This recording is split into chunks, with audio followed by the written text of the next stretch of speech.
Bismillahirrahmanirrahim. Assalamualaikum warahmatullahi wabarakatuh.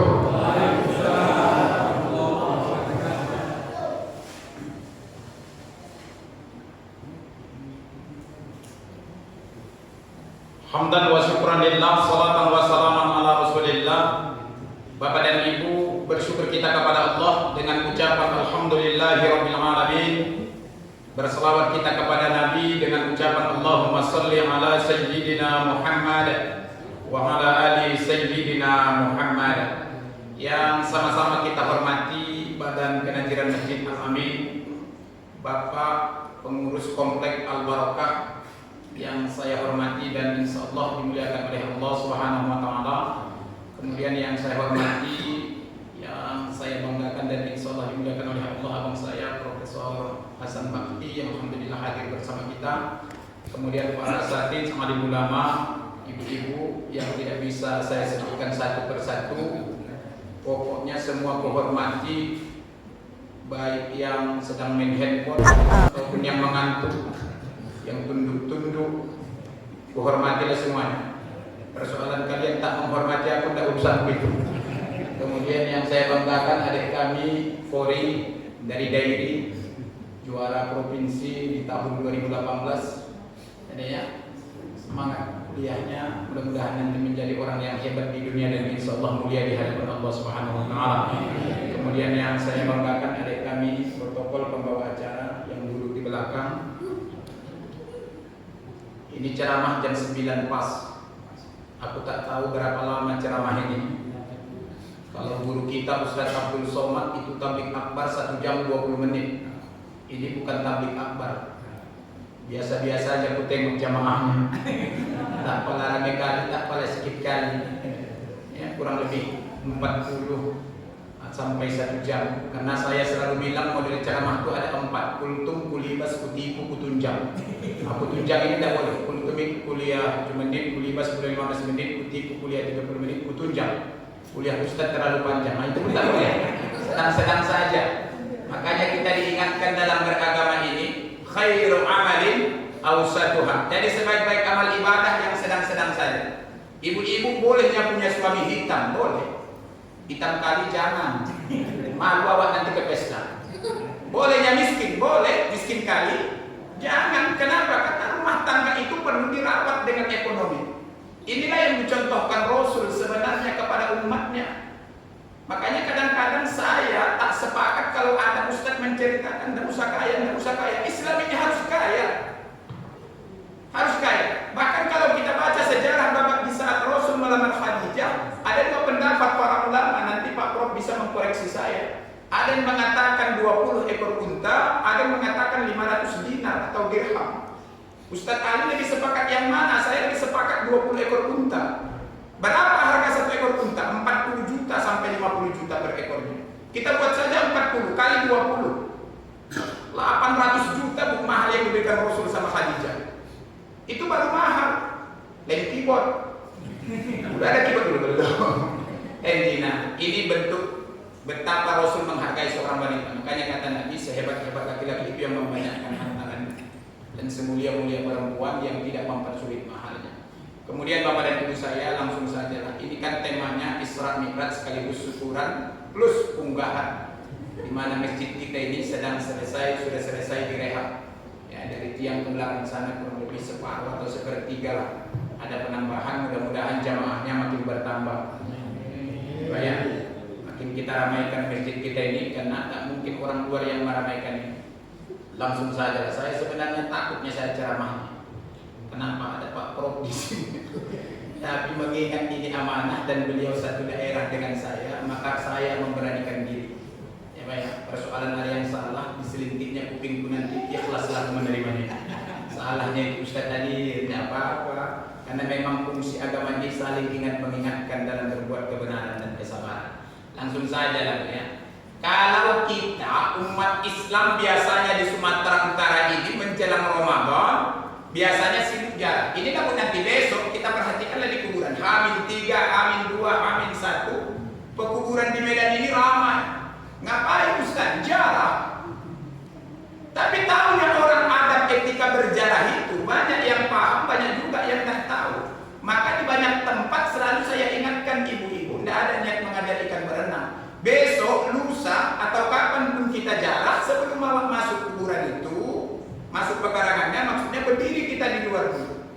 ucapkan salam.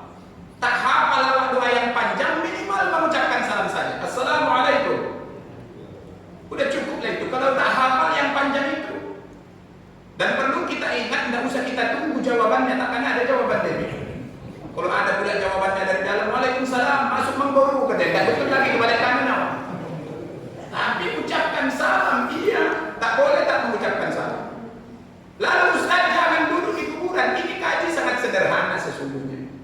Jangan minta didoakan. Yang berikutnya jangan meratap. Kadang-kadang kita umat Islam ini berperilaku syirik, tapi kita tidak merasa syirik. Contoh, masuk kita ke dalam hutan, kadang-kadang orang Mandailing, orang Melayu, orang Jawa, kan ada tradisi kita orang Pemarga ini kalau masuk ke dalam hutan, misalkan, permisi ya Pung, kami mau lewat. Opung yang mana coba? Ada rupanya opung di situ. Kan tidak ada. Ini tradisi yang tidak boleh sesungguhnya kita budayakan. Ini ada hubungannya dengan tauhid, ya? Tidak boleh. Kita tidak boleh takut dengan jin. Justru jin yang harus takut sama kita. Itu baru persoalan mengenai menjelang Ramadan. Selesai kita jarak balik ke rumah malam harinya tarawih. Masjid Al-Amin saya tidak tahu 11 apa 23. Berapa Bang Lubis? 11. Alhamdulillah. Saya sekarang ini 8 tahun belakangan ini Bapak dan Ibu tidak mau lagi saya memimpin tarawih 23.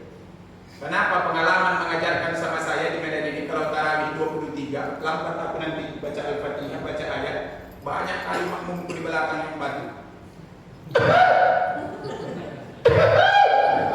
Tahunya aku disengaja batu ini. Karena sholat tak boleh bercakap, paksa batu. Kenapa? Karena batu tak membatalkan sholat. Setiap suara yang tidak mengandung makna, maka tidak membatalkan sholat. Kasautit tobali, seperti suara gendang. Makanya batu tak membatalkan sholat. Tapi kalau baca kapal pula, geser kau sini, batal sholat. Kenapa? Ada makna. Kalau batu tidak bisa, tidak batal. Makanya banyak yang batu. Lain lagi mama-mama, tidak tahu aku di Masjid Al-Amin ini. Tapi kalau di Medan Johor, eka-eka itu sampai ke Helvetia, Medan Tembung, Medan Perjuangan, sama saja model mama-mama ini kalau malam tarawih itu. Kalau sudah komat, Allahu Akbar, la ilaha illallah. Komat apa kata mama-mama di belakang? Tarik tabir dulu. Isi doa eda ho imam. Oh Tuhan Haji Muhyiddin mati macam sekolah sebagai siapa katanya. Aku tak paham begitu. Makanya aku pilih yang 11. Betul saya betul. Lawang hadisnya ada, apa masalah? Syukurlah Masjid Al-Amin ini 11 rakaat. Kalau 23 andai kan pernah aku diminta kemarin, mohon maaf Bang Prof, tidak mau itu. Betul, banyak kali ini 23 kenapa capek kali. Itu yang pertama.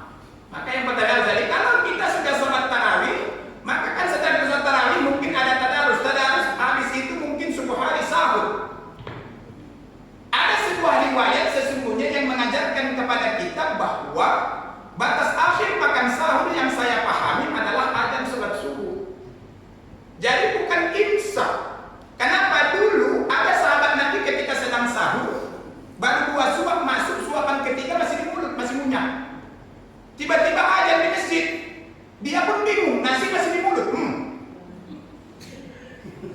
Udah adzan Bang Lubis di Masjid Al-Amin, dia pun bingung. Antara dibuang dengan ditelan, akhirnya dibuangnya.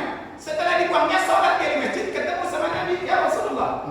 Kata Nabi, aku tadi sedang sahur ya Rasulullah, baru suapan ketiga masih di mulutku nasinya, tiba-tiba udah adzan di masjid. Terus nasi di mulutku masih ada. Terus kata Nabi, nasi yang di mulutmu kau telan apa kau buang?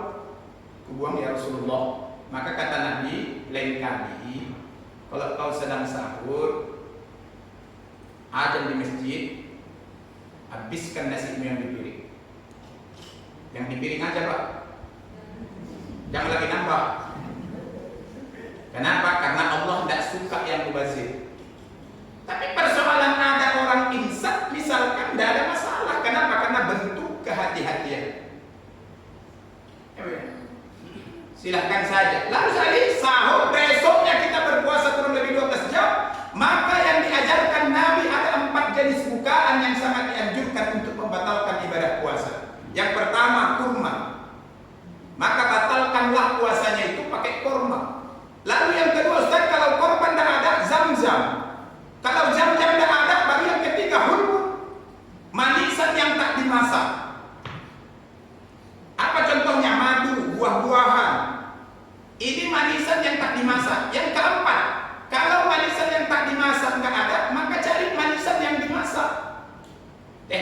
dingin, sirup, kolak pisang. Batalkanlah puasanya dengan itu. Kalau kurma tidak ada, air zam-zam tidak ada, buah-buahan tidak ada, teh manis dingin tidak ada, baru yang kelima. Apa itu Ustaz? Risol dan cabai rawit. Risol sebelah kanan, cabai rawit sebelah kiri. Batalkan puasanya dengan ini. Kan sederhana sesungguhnya. Jadi Ramadan ini udah kita lalui ini, ada yang 40 kali, ada yang 50 kali, 50 kali sudah. Kenapa? Udah 60 tahun mungkin umurnya. Sederhana saja sesungguhnya. Lalu sekali kalau sudah kita berpuasa, maka selalu saya katakan di banyak masjid, tapi kalau di Al-Amin tidak berani aku karena ada patron. Saya di banyak masjid saya selalu mengatakan kalau azan sholat maghrib di bulan Ramadan ini, habis azan tunggulah dulu orang berbuka 5 menit baru koma, 7 menit baru koma. Ada BKM ini kadang-kadang yang sok paten. Habis azan langsung koma. Babu yang es batu dalam perut awak pembuatnya. Tidak boleh. Kenapa Ustaz? Karena indahnya Ramadan itu cuma dua. Yang pertama saat berbuka. Enaknya Ramadan itu saat berbuka. Luar biasa nikmatnya teh manis dingin di tenggorokan awakmu. Makanya 3 menit lagi sebelum berbuka asik tengok jam saja. Lalu Ustaz yang kedua kapan? Ketika takbir 1 Syawal. Allahu Akbar, Allahu Akbar. Banyaklah mama-mama di belakang yang menangis. Kenapa menangis? Mungkin teringat dengan dosa-dosanya. Dulu pernah dilempar punya kepala lakinya pakai sendal. Ada yang teringat dosanya sama emaknya. Ada. Kenapa menangis? Luar biasa. Kan banyak orang menangis pada tanggal 1 Syawal. Menangis orang di belakang. Kenapa? Teringat dosa-dosanya. Maka saya, Ustaz, boleh kita menangis, silahkan saja. Karena memang berharap ampunan dari Allah itu tugas kita sebagai manusia. Karena tak ada kita yang tak ada dosanya. Ya, tapi beruntunglah kita jadi manusia karena ada pengajian macam begini. Mau Isra Mi'raj, pengajian ba'da subuh. Bersyukurlah kita. Di dunia malaikat tidak ada ini. Makanya dulu Jibril itu pernah kepingin jadi manusia. Nanti bisa kita baca dalam kitab Nasihatul Mustafa karangan Imam Abdul Wahab As-Sahrani di halaman 5. Rupanya Jibril itu pernah kepingin jadi manusia dulu. Dan itu dia sampaikan sama sahabatnya Rasulullah Muhammad SAW. Apa yang menyebabkan Jibril kepingin jadi manusia? Banyak faktor, ada 7 alasannya. Tapi salah satu di antara yang 7 itu apa Ustaz? Bermajelis taklim macam begini. Di dunia malaikat rupanya tidak ada pengajian macam begini. Misalkan Jibril Ustaznya, lantas malaikat maut jamaahnya bukan makir, tidak ada. Yang ada mengaji itu di dunia manusia. Lalu Ustaz yang kedua yang membuat Jibril cemburu apa? Menjenguk orang sakit. Karena di dunia malaikat tidak ada malaikat yang sakit, Pak. Kena COVID, Omikron tidak ada. COVID ini hanya ada di dunia manusia. Dan COVID ini pun agak aneh. Dia ngajak mamanya pula, namanya Omikron. Omikron belum siap persoalannya, sudah datang persoalan mikrofon. Mikrofon belum tuntas, minyak goreng sudah langka. Minyak goreng belum selesai, sudah ribut persoalan logo halal mulu. Jadi tidak habis-habis musibah di negeri ini. Banyak saja yang membuat kita tersenyum. Menjenguk orang sakit. Maka ibu-ibu jangan dibiarkan kalau ada tetangga kita di komplek Al-Barakahnya yang sakit, dirawat di rumah sakit, datang kita jenguk. Bawa pisang barangan, bawa jeruk. Cuma kadang-kadang oma-oma di tasnya aja yang besar. Isinya tidak ada. Begitu nyampe di kamar pasien, ada di tengoknya jeruk yang itu pula dimakannya. Bukan cuma dia yang makan, malah nawarin dia sama kawannya. Tuh, kok tak mau katanya. Ini tamu tidak jelas nih. Tidak boleh. Kenapa Jibril cemburu? Karena dahsyat balasannya di hadapan Allah menjenguk orang yang sakit itu. Lalu Ustaz apa lagi? Mengiringi jenazah sampai ke kuburan. Itu bisa membuat Jibril cemburu. Lalu saya sholat 5 waktu. Lalu saya yang berikutnya apa? Mendamaikan 2 orang yang berselisih. Maka harus kita damaikan. Jangan malah kita laga-laga. Kadang-kadang ibu-ibu, bapak-bapak jangan mudah cerita curhat sama orang. Kadang-kadang yang kita sampaikan pisang, yang disampaikannya sama orang sudah jadi kolak. Padahal awak cuma cakap pisang kepok. Yang disampaikannya sama orang sudah jadi kolak. Makanya jangan sembarangan curhat sama orang. Tak sembarangan. Kalau memang tidak ada ajas manfaatnya, diam aja. Diam aja. Makanya selalu aku bilang 2 yang penyebabnya kenapa nanti perempuan ini banyak di nerakanya Allah. Yang pertama apa sekali? Mulutnya. Ada model perempuan ini Pak sekarang ini, tetangganya yang beli AC, dia yang kedinginan. Ada. Tetangganya yang beli mobil, ganti mobil baru, dia yang gelisah. Tidak boleh. Lalu saya yang kedua apa? Auratnya. Kenapa auratnya saya bukan cuma persoalan nampak tubuhnya. Kadang mama-mama nih Pak, jilbabnya udah sampai ke betis besarnya. Tapi kalau naik di pentas keyboard, oh Tuhanku mati Mak. Yes.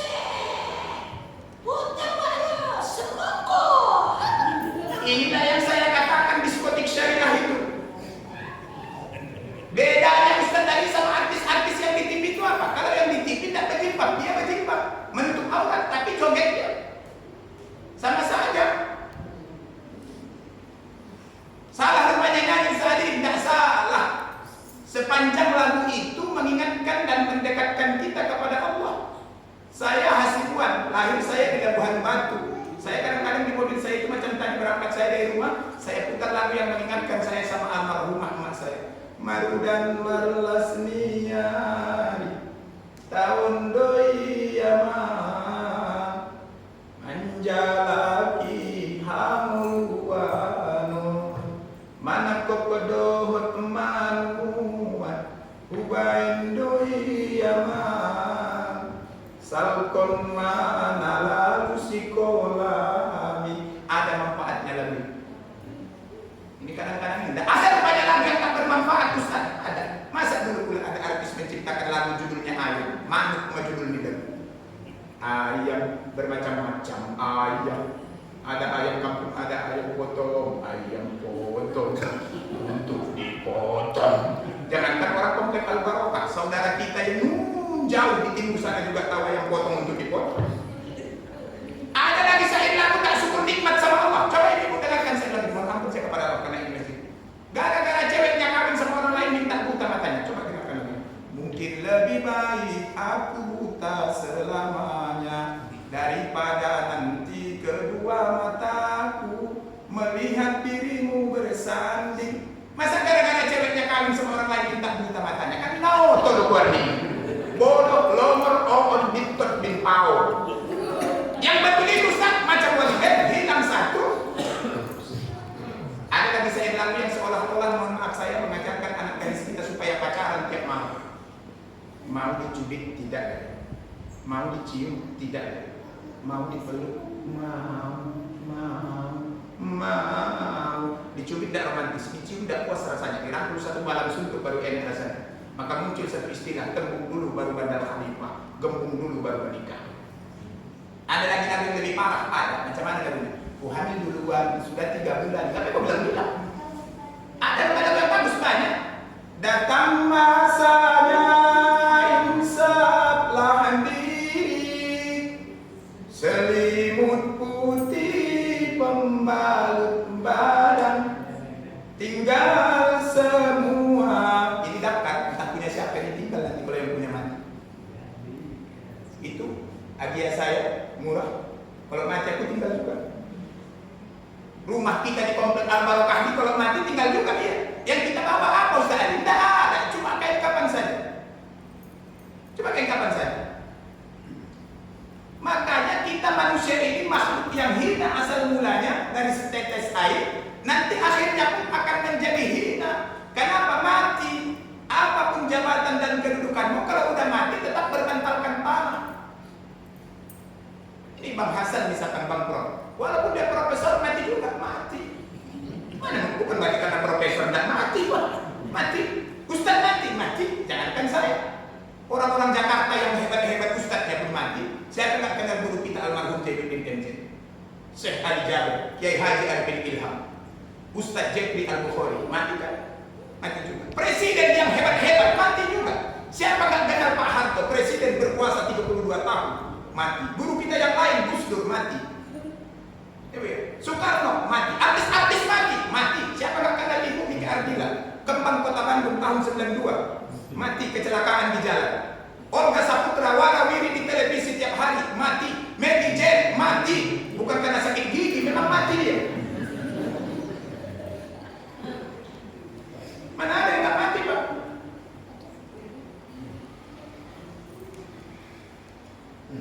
Masuk Pak. Aku kalau ceramah bertambah senang aku ini. Yang menyakitkan itu begitu ceramah hilang-hilang satu. Jalan tidak ya? Mau tengah 10 ini. Ya. Lalu Ustaz, karena kita ini bakal mati, maka kita persiapkan amal ibadah. Karena bagi kita yang beragama Islam, kita meyakini bahwa dunia ini bukan akhir segalanya. Masih ada kehidupan yang harus kita lalui. Apa itu saat ini alam barzah. Makanya ibu-ibu jangan sombong. Ibu yang paling kaya di komplek ini jangan sombong. Jangan hina dengan orang yang miskin. Saya ini miskin. Cuma sekarang tak pala miskin kali. Betul. Saya mengprot 7 tahun aku di masjid, mulai S1 sampai S2. Betul. Saya hidup berdikari di Medan ini tanpa ada niat mengabaikan jasa emak dan ayah saya. 2014 saya testing PNS, alhamdulillah lulus. Sekarang gurulah saya. Miskin Ustaz, tidak apa, sekarang udah gaji, adalah gaji kurang lebih sekian. Ada sedikit lahan sawit di Labuhan Batu. Tidak pala susah kali lagi sekarang. Kalau dulu, makanya waktu kuliah dulu aku di IAIN Sumatera Utara, tidak ada cewek yang mau sama aku. Kenapa? Bingung. Kurus sekali. Kenapa? Kerjaan dari becak jualan rokok di Simpang Aksara. Sekarang ini, bini orang pun kadang-kadang mewah. Kalau tidak kuat iman awal mengprop hajat kita tidak ada. Syukurlah ada iman. Betul Pak, saya segala jenis jamaah di Medan ini udah hampir saya masuki semuanya. Mohon maaf saya ada jamaah saya di Medan ini khusus bini kedua. Aku tidak tahu mereka itu istri siapa. Gajinya ngajinya itu Pak dari hotel ke hotel, dari rumah makan ke rumah makan. Mereka itu 21 orang, kadang-kadang hadir 15 orang, 16 orang. Tidak tahu entah istri siapa. Ceramah 15 menit, amplopnya 1.500.000. Di sini ceramah 1 jam, aku tak tahu berapa.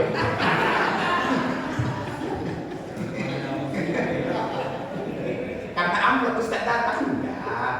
Makanya ketika diundang Bang Prof saya tidak pernah menanya itu. Dikasih alhamdulillah, tak dikasih tidak apa-apa. Ikhlas Ustaz, demi Allah ikhlas. Nah, dakwah ini bukan itu orientasinya. Kalau ada dikasih, berarti itu rezeki bagi saya. Udah itu aja.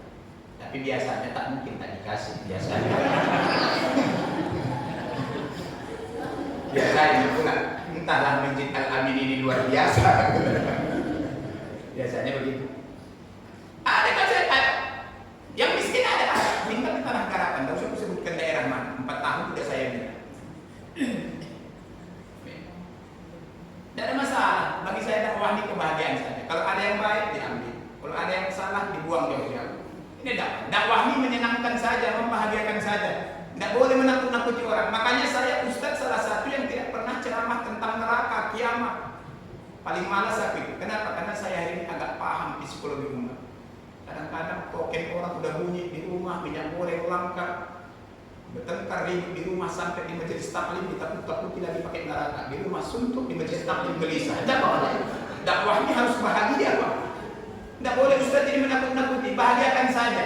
Saya selalu bilang semuanya kita ini masuk surga, insya Allah. Insya Allah. Insya Allah. Usah pada sanksi. Masuk surga kita ini Pak, insya Allah semuanya. Yang penting kita tauhidnya udah betul. Kan ada janji Pak, tidak kekal kita ini. Yang kekal itu siapa Ustaz? Orang-orang kafir. Orang Islam Ustaz enggak. Kalaupun awak misalkan masuk neraka, tidak selama-lamanya. Ada kesempatan bagi kita untuk masuk dalam surga Allah Subhanahu wa taala. Ada kesempatan, ada Ustaz. Makanya tidak boleh sombong dalam hidup ini. Kenapa? Tinggal semuanya, karena semua kita ini akan mati. Maka kalau sudah cerita mati, luar biasa. Awak pun kadang-kadang tak semangat lagi menjalani hidup ini. Kenapa? Mati yang dipikirkan. Ya. Ustaz Ali bilang, betul. Salah umat Islam ini kaya Ustaz Ali. Tidak salah. Justru Islam ini harus kaya. Makanya saya termasuk Ustaz yang mendorong anak-anak kita semuanya. Tidak semuanya harus jadi Ustaz Pak. Tidak semuanya harus jadi qori. Tidak semuanya harus jadi ulama. Anak-anak generasi umat Islam ini harus banyak yang jadi polisi yang beriman. Banyak jadi tentara yang beriman. Jadi hakim, jadi jaksa yang beriman. Jadi dokter yang beriman. Dan semua harus jadi ustaz. Nanti ustaz pun banyak masuk neraka. Banyak kok ustaz zaman sekarang ini yang kalau cakap nyakitin umat Islam banyak kok. Ustaz juga dia, tapi kalau bercakap nyakitin umat Islam. Makanya ulama itu pun ada dua, ulama yang baik, ulama yang jahat. Jamaah itu pun begitu, ada jamaah yang baik, ada jamaah yang jahat. Geser lagu aku aja, digeser. Aku sebenarnya paling tak cocok rasaku di saat aku ceramah, makanan minuman dibagi. Kenapa Ustaz? Bukan karena di sini, karena pengalaman juga lah mengajarkan sama aku di Bangkok. Kalau ceramah, makanan dibagi, pas wirid, mama-mama, bapak-bapak, Isra Mi'raj, Maulid. Biasanya makanan itu mengganggu konsentrasi jamaah. Sama macam di Labuhan Batu, Pak. Kadang-kadang setengah 10 kita baru ceramah Isra Mi'raj. Nanti begitu mengucapkan salam, Assalamualaikum warahmatullahi wabarakatuh. Remaja masjid pun sibuk mengangkat kue. Mama sibuk bangunkan anaknya. Sukul, cok, kue. Aku jalan terus ceramah macam radio butut di situ. Didengarkan orang itu pun tidak. Makanya aku bilang kue di tempat pengajian itu macam ada bistiknya. Kalau belum nyampe sama kita, juling mata kita menengoknya. Oh, betul. Padahal kalaupun dia pakai kue kotak, dia isinya tak lebih dari 3. Biasanya risol, lapis, Indodes 1, baru pulut 1. Nggak tahu aku nanti di sini. Entah ada dan tidak, aku pun tak tahu. Udah jangan coba kotak-kotak ku tengok.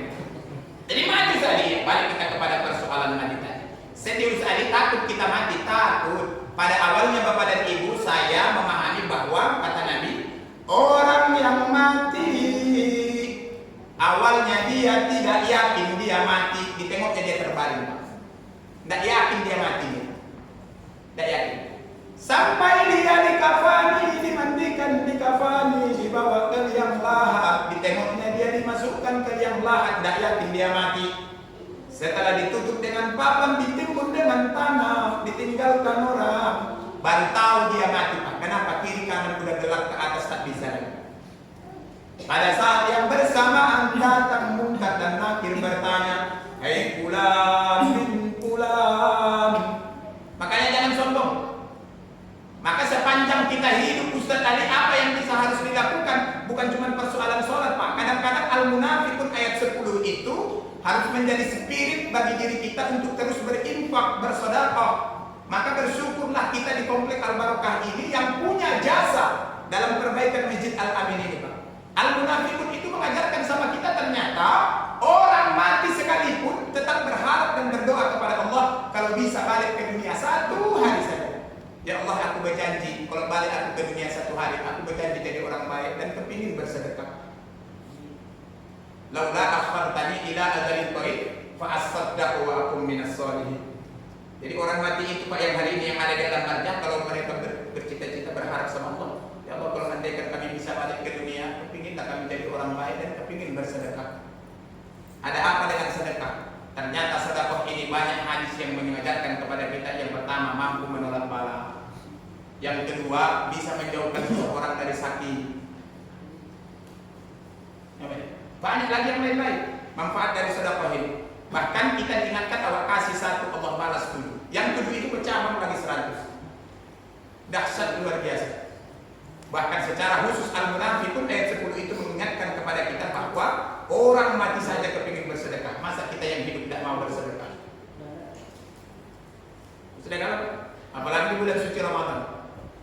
Kata Nabi, Ramadan ini luar biasa. Walau yang lamun dan ummati la yatamannawna kulla syahrin min Ramadan. Jadi kalau umat Islam itu tahu apa yang ada dalam bulan suci Ramadan, mereka akan berharap semua bulan itu semuanya Ramadan. Januari sampai Desember kalau bisa semuanya Ramadan. Persoalannya tidak semuanya Ramadan, cuma 1 bulan. Maka beruntunglah orang-orang yang menjalankan ibadah puasa selama 1 bulan penuh. Puasa, ya. Lalu tadi setelah kita puasa apa lagi? Supaya kita enak di dunia, bahagia di akhirat, tak ada jalan lain bagi kita melainkan kita harus mencontoh Nabi secara totalitas. Bukan hanya dalam persoalan sholat, dalam hal berumah tangga pun kita harus mencontoh Nabi. Berpuasa harus mencontoh Nabi. Saya kadang-kadang, Ibu, sering bertanya sama jemaah saya, udah betul tidak kita mencontoh Nabi berumah tangga? Kadang-kadang aku bertanya dalam hati, kenapa rumah tangga Rasulullah itu bisa sakinah, mawaddah warahmah? Padahal rumah Rasul itu di emperan Masjid Nabawi tak ada granit, tak ada AC, tak ada apa namanya, relik-relik macam begini, tak ada AC, tak ada lampu hias. Bahkan dalam satu riwayat bantal Rasul pun terbuat dari model kain satin yang dilipat-lipat. Tapi Rasul bisa mengatakan baiti jannati, rumahku adalah surgaku. Rahasianya di mana?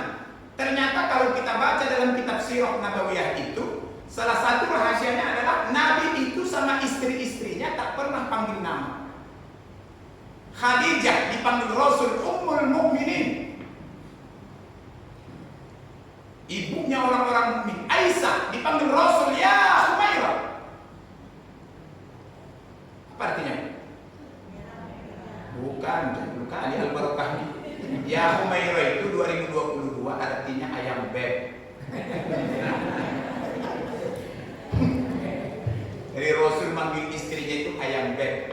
Wahai istriku yang punya pipi kemerah-merahan, semak malam. Lantas kita yang mengaku umat Nabi sudah mengamalkan itu? Belum. Persoalan minum saja kita tidak mencontoh Rasul. Rasul dan Aisyah itu minum dari gelas yang sama. Di mana bekas mulut Rasul, di situ Aisyah meminumnya. Kita yang mengaku umat Nabi sudah mengamalkan hal sekecil ini? Belum. Bahkan kita menyengaja diri kita berbeda dengan membeli gelas mama papa. Lain gelas laki, lain gelas bini. Padahal Aisyah dan Rasul minum dari gelas yang sama. Dalam hal panggilan sudah kita contoh? Belum. Ustadz Ali sedang belajar. Kenapa Ustadz? Mohon maaf saya kontrol. Biasanya orang pemarga itu payah romantis sama istri. Baik, tapi payah romantis. Ibu-ibu, coba jujurlah. Kalau ibu punya suami bermarga, tidak usah mimpi pas di hari ulang tahun ibu misalkan dibangunkannya jam 12. Kue udah ada, bunga mawar udah ada, kado udah ada, tidak akan ibu dapatkan itu dari suami yang bermarga. Sirekar harahap lubis dan suci tidak usah. Beratlah, baik. Bahkan di kampung kami sana di Labuhan Batu, kalau ada laki pilih sedang mendoros sari atau berjauhan, ada istri manggil suaminya yang macam Tarjan. Lalu dijawab sama suaminya, sedene piomi. Maka dalam hal ini selalu saya katakan lebih unggul orang kita Jawa. Di kampung saya itu orang Jawa manggil lakinya misalkan Mas, makan bisa. Mas, luar biasa. Hitam pun lakinya tetap Mas. Setahu aku masih itu ada yang hitam kuning semua. Tapi tidak apa-apa, setidaknya orang kita Jawa belajar mencontoh. Orang Jawa yang mencontohnya Mas. Makanya ibu-ibu jangan mentang-mentang suaminya hitam lantas manggilnya Bang Keling, katanya boleh. Menyakitkan dan mencontoh Nabi. Makanya aku bilang ibadah itu bukan cuma persoalan sholat, puasa, zakat dan haji. Persoalan sholat pun kadang-kadang kita belum tuntas. Ada orang kalau sholat senang kali nempelkan tapak kakinya sama tapak kaki awak. Awak tarik dikejar. Aku Bang Prof udah pada pijakkan kaki orang begini. Hampir berantem aku di masjid. Tidak ada yang aku menyinggung kalau ada yang model begitu di sini. Aku sholat, berdiri aku sini. Aku contohkan. Allah, sholat dirapatkan ya kakinya Pak. Aku tarik, dikejarnya. Aku tarik, dikejarnya. Kalau macam kau udah yang paling sunnah di dunia ini, aku bilang lah. Gara-gara itu. Makanya aku bilang persoalan sholat saja kita belum selesai sesungguhnya. Kata Nabi, sholat kamu macam mana kamu tengok aku sholat. Persoalan meletakkan tangan rupanya macam mana. Ada orang yang begini, ada orang yang begini, ada orang yang begini, ada juga yang nyamping begini. Macam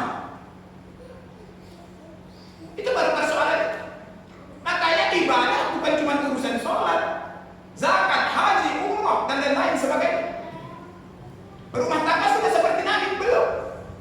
Apa ibu-ibu sudah mengamalkan macam Nabi? Belum. Udah macam Khadijah? Belum. Khadijah itu Aisyah, istri-istri Nabi kalau masuk ke dalam kamar selalu wangi. Wangi pakai parfum. Aku kadang-kadang Bang Prof tak disalahkan suami orang di luar sana selingkuh. Macam mana pula tak selingkuh? Ada kadang-kadang istri ini Pak, mulai hari Senin sampai hari Senin bau balsam aja. Kalau tidak balsam Abidson. Kalau tidak Abidson geliga. Padahal wangi itu ibadah. Iya. Macam mana pula suami tidak mau berpoligami? Kadang-kadang suami berangkat kerja dari rumah berangkat jam 7 sampai di kantor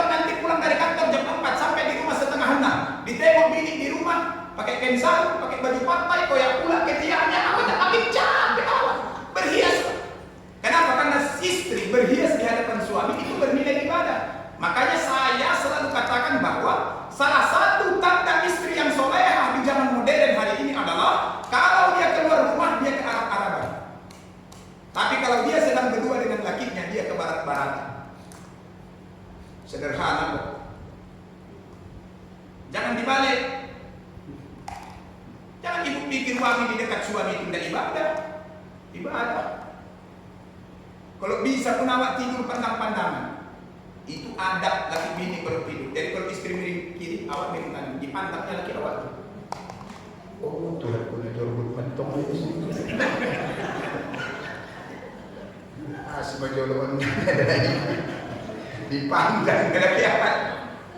Kenapa Ustaz? Karena ada 4 pandangan yang berbeda ibadah sepanjang yang saya pahami. Yang pertama memandang wajah orang tua. Yang ketiga memandang Ka'bah. Makanya banyak di rumah-rumah orang yang beragama Islam di ruang tamunya dipajang gambar Ka'bah di bingkai Pak. Kenapa? Memandangnya saja ibadah. Apalagi kalau bisa sampai tawaf di Ka'bah. Lalu Ustaz yang ketiga memandang pasangan itu pun bernilai ibadah. Makanya ibu-ibu kalau laki misalkan sudah tidur, ibu pun bisa tidur pandang dari ujung rambut sampai ujung kaki. Ya Allah ya Tuhanku, dulu hitamnya rambut kami, sekarang sudah putih semua. Dulu bang, kuatnya berjalan, sekarang asam urat udah semuanya. Awak tengok tangannya, makasih ya bang, tanganmu ini udah menafkahi kami 45 tahun. Kita pun para suami gitu juga jangan dipandangnya bini awan dari ujung rambut sampai ujung kaki. Ya Allah deh, dulu rapi kali gigit ini, sekarang tinggal 1. Makasih ya sayang, udah menemani abang 55 tahun. Dulu deh langsingnya kau, sekarang udah macam drum badan lu. Tandanya kau bahagia sama abang kan? Kasih deh dulu tangan bini dentik-dentik, sekarang udah jempol semuanya. Itu tandanya kau bahagia hidup bersama. Dipandang lagi apa? Kenapa Sali? Harus dipandang. Ada masanya nanti kita ini akan kehilangan orang-orang yang kita cintai. Kalau tidak awak yang meninggalkan, mereka yang meninggalkan. Kenapa Ustaz? Beribadah. Jangan ibu pikir pula mencuci baju laki itu tidak ibadah, mengantar rumah itu tidak ibadah. Semua bernilai ibadah kalau diniatkan karena Allah Subhanahu wa taala. Maka bapak dan ibu saya bersama Masjid Al-Amin apa tadi? Al-Barakah ya, komplek Al-Barakah. Masjid kita ini saya sampaikan kepada kita bahwa kalau ceramah Isra Mi'raj begini kan intinya sholat ini semua ini. Makanya saya tadi di awal saya sampaikan sholatnya kita ramaikan karena sudah selesai direnovasi. Alhamdulillah indah bagus. Harus dipaksa. Saya itu santri 6 tahun. Bang Prof tahu, saya pesantrennya di Irsyadul Islamiyah Labuset, Kecamatan Kampung Raya. 6 tahun saya di situ. Jadi di pesantren kami itu kalau sholat subuh terlambat awak udah kena libas punggung saya. Ada namanya dulu almarhum Ustaz Rambi. Dia lah Umar bin Khattab di situ. Capek dia melibaskan. Dan masuk, tidak ada hak asasi manusia di situ. Tahun 92. Kalau ada telepon waktu itu udah telepon mama minta jemput, tak ada telepon. Tahan di sini. Dipaksa betul lah, dipaksa sholat itu. Kenapa? Jam 4.15 itu pintu pondok udah ditunjangi semua. Berangkat sholat ini terpaksa. Lama-lama sekarang alhamdulillah rupanya itu akan menjadi kenangan indah di saat kita sudah dewasa. Maka sholat ini awalnya Ustaz Ali di mana? Dipaksa, disuruh. Tak ada orang yang langsung begitu ikhlas, apalagi ibu-ibu. Selalu saya katakan dengan tegas, kalau ibu soleha, ibu baik, ibu rajin baca Quran, istri yang soleha, sekalipun suaminya tukang judi, agen sabu, suka main skater, insya Allah di tengah-tengah mereka akan lahir anak yang soleh dan soleha. Sekalipun kita bapak-bapak, ustadz, kiai, ulama, guru besar, doktor, profesor, S2, S1, kalau istri kita jahat, nakal, biasanya anak-anak yang ada di rumah kita akan menjadi anak yang jahat. Kuncinya di istri, Pak. Dari mana itu Ustaz? Baca sejarah. Musa punya ayah namanya Fir'aun, walaupun ayah angkat. Tapi mulai dari bayi, Musa ini sudah besar di lingkungan Fir'aun. Tapi ketika Fir'aun punya istri yang soleha, maka Musa tumbuh menjadi anak yang baik. Ibrahim punya ayah pembuat dan penyembah patung namanya Azar. Tapi ketika Ibrahim punya mama yang soleha, Ibrahim tumbuh menjadi anak yang baik. Kan'an punya ayah seorang nabi namanya Nabi Nuh. Tapi ketika Kan'an punya mama yang jahat, maka Kan'an tumbuh menjadi anak yang jahat. Maka dari cerita ini dapat kita pahami bahwa istri itu punya peranan luar biasa. Makanya kata diingatkan oleh Nabi, perempuan itu tiang negara. Kalau perempuannya baik, baiklah negara. Kalau perempuannya rusak, rusaklah negara. Jadi salah satu sebab rusaknya negara ini karena apa? Karena perempuan. Karena perempuan. Jangan ibu pikir pula perempuan yang berjilbab-jilbab pun sekarang tidak banyak yang selingkuh. Banyak, Pak. Aku jamaahku udah satu aku ketemu. Gandengan dia sama laki orang. Aku tak ada laki. Apanya cerita ini, Bu? Aku bilang. Sekarang berhenti dia dari pengajian.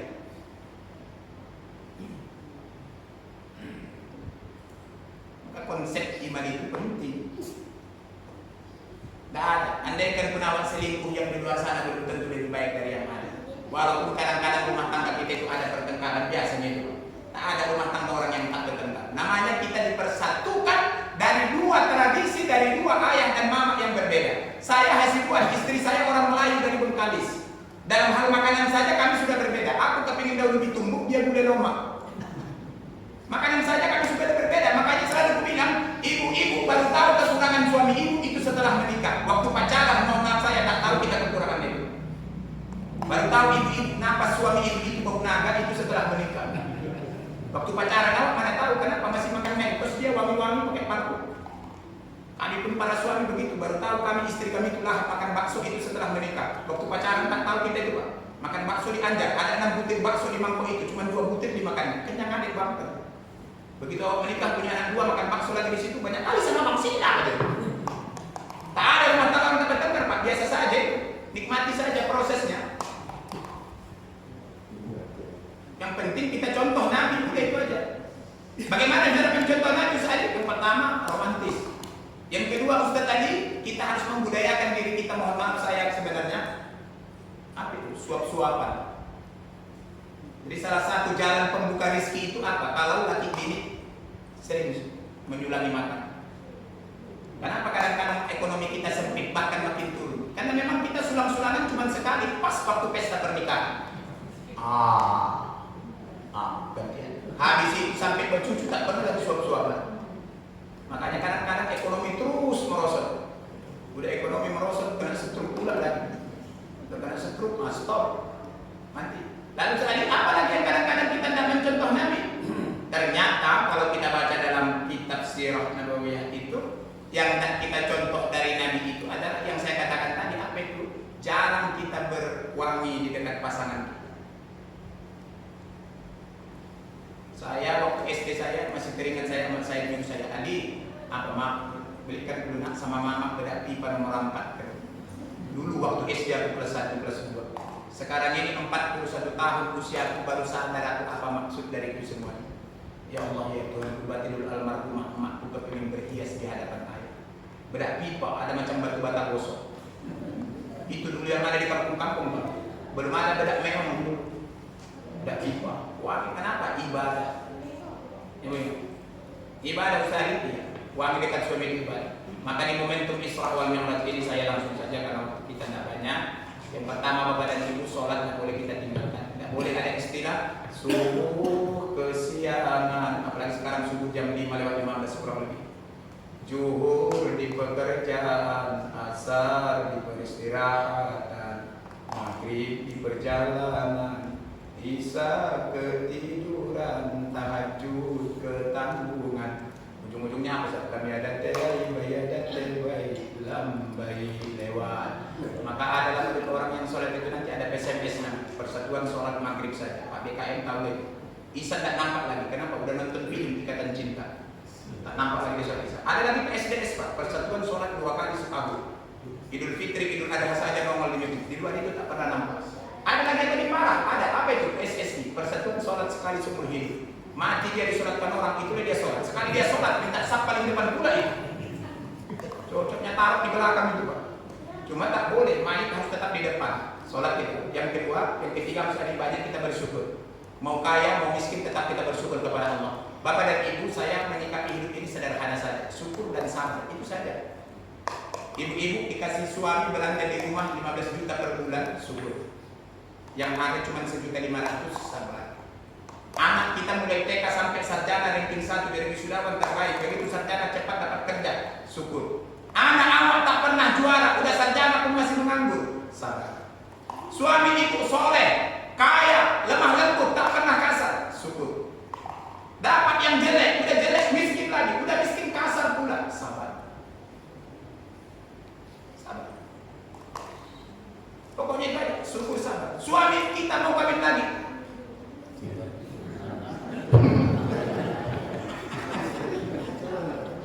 sabar sama istri, syukur sama suami. Banyak bersyukur. Kenapa Ustaz? Karena kadang-kadang hidup di sana mungkin ada gunanya kita dibuat Allah miskin supaya tidak sombong. Kalaupun kita kaya, mudah-mudahan dengan titipan harta bisa membagikan rezeki yang Allah titipkan kepada kita untuk kita bagi bersama dengan orang lain. Belajar kita Bapak dan Ibu dari sebatang pohon kelapa. Saya selalu menyampaikan ini. Pohon kelapa, pohon berbudi, tumbuh di pantai, banyak manfaat. Kalau dipikir dengan hati yang cermat, banyaklah ilham yang akan kita dapat. Batang dipotong menjadi titi, dibelah singso jadi baroti, bikin pancangan di Sungai Dewi. Daun diiris, bikin sapu lidi, sekaligus ketupat untuk Idul Fitri. Kalau hukum kalapanya bisa obat sakit korupsi budi. Santan ditanak menjadi minyak, bentuk taiknya saja jadi makanan bergizi. Ampas kalapanya bisa makanan itik sarati, bisa juga makanan buaya. Tak ada yang sia-sia dari sebatang pohon kelapa. Maka tetaplah kita bersyukur kepada Allah, termasuk tubuh kita yang alhamdulillah Allah anugerahkan sempurna.